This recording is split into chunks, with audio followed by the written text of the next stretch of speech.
10억 자산가로 가는 7단계 여정 경제적 자유를 위한 장기적이고 단계적인 플랜. 안녕하세요 여러분. 오늘은 10억 자산가가 되기 위한 7단계 여정을 함께 나누려고 합니다. 많은 사람들이 경제적 자유를 꿈꾸지만 그 목표를 달성하는 데 있어 구체적인 계획을 세우지 않으면 어려운 일이 될 수 있습니다. 그렇다면 10억 자산가로 가는 첫걸음은 무엇일까요? 오늘 영상에서는 10억을 목표로 하는 장기적이고 단계적인 재테크 계획을 소개하고 어떻게 그 길을 한 걸음씩 걸어갈 수 있을지 구체적인 방법을 알려드릴게요. 1단계 자기 자신을 이해하고 목표 설정하기. 10억을 목표로 가는 첫걸음은 자기 자신을 이해하는 것입니다. 자산 증식의 첫 단계는 자신이 어떤 사람인지, 무엇을 원하는지 정확히 아는 것입니다. 예를 들어 김태희 씨는 매달 정해진 수입이 있지만 그 외에 시간을 투자할 수 있는 부수입 방법을 고민하기 시작했습니다. 그녀는 자기 개발에 시간을 투자하고 재테크 관련 책을 읽기 시작하면서 목표를 명확히 설정했죠. 이렇게 구체적인 목표를 설정하는 것이 중요합니다. 단기, 중기, 장기 목표를 세우고 10억 원을 언제, 어떻게 만들지 계획을 세우세요. 2단계 지출 관리 및 재정 상태 점검. 두 번째 단계는 자신의 재정 상태를 점검하고 불필요한 지출을 줄이는 것입니다.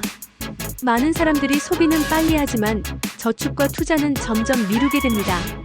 하지만 10억 원을 만드는 데 있어서 소비를 줄이고 불필요한 지출을 점검하는 것은 핵심입니다. 월급이 300만 원인 직장인 박성민 씨는 매달 50만 원씩 꾸준히 저축하기로 결심합니다. 그는 매달 100만 원을 소비하던 외식을 절반으로 줄이고 불필요한 지출을 피하면서 그 돈을 재테크에 투자하기로 했습니다.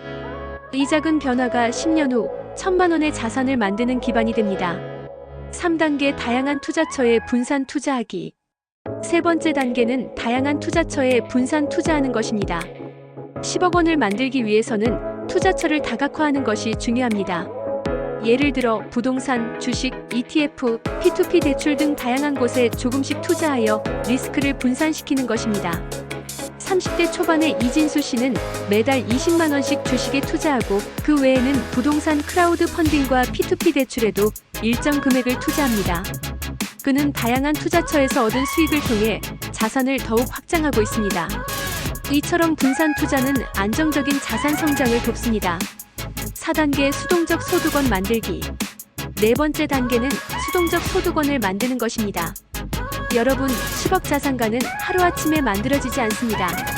자산이 자연스럽게 증가할 수 있는 수동적 소득원을 만들어두는 것이 중요합니다. 최지훈 씨는 블로그와 유튜브 채널을 운영하여 광고 수익과 후원금을 통해 매달 일정 수입을 얻기 시작했습니다. 또한 그가 구매한 부동산에서 발생하는 임대 수익도 중요한 수동적 소득원이 되었습니다.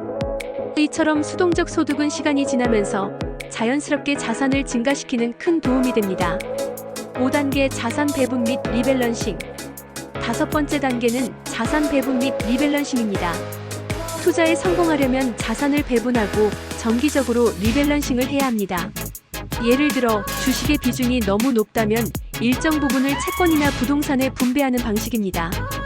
정민규 씨는 5년마다 자산 포트폴리오를 점검하고 리밸런싱을 통해 위험을 최소화했습니다. 주식이 잘 나갈 때는 다른 자산군으로 자금을 분산하여 불안정한 경제 상황에서 자산을 보호할 수 있었습니다. 자산 배분은 장기적인 성장을 위한 중요한 전략입니다. 6단계 목표 재설정 및 지속적인 학습. 여섯 번째 단계는 목표 재설정과 지속적인 학습입니다. 목표는 계속해서 변화하는 세상에 맞춰 재설정해야 합니다. 경제적 자유를 이루는 길은 지속적으로 발전하는 과정입니다. 김미라 씨는 10억 원을 목표로 시작했지만 그 과정에서 자산 증가 속도를 보며 목표를 20억으로 조정하게 되었습니다. 그녀는 계속해서 경제적 자유를 위한 책을 읽고 재테크 세미나에 참여하며 새로운 지식과 전략을 습득합니다. 이렇게 학습을 멈추지 않으면 경제적 자유를 이룰 수 있습니다. 7단계 자산관리 및 보호. 마지막 단계는 자산관리 및 보호입니다. 자산이 커지면 그만큼 위험도 커지기 때문에 관리하고 보호하는 일이 중요합니다. 박지훈 씨는 10억 원 이상의 자산을 관리하기 위해 전문가의 도움을 받기로 결심합니다. 세무사나 재정관리 전문가와 협력하여 세금 문제나 법적 문제를 사전에 예방하는 것이 중요합니다.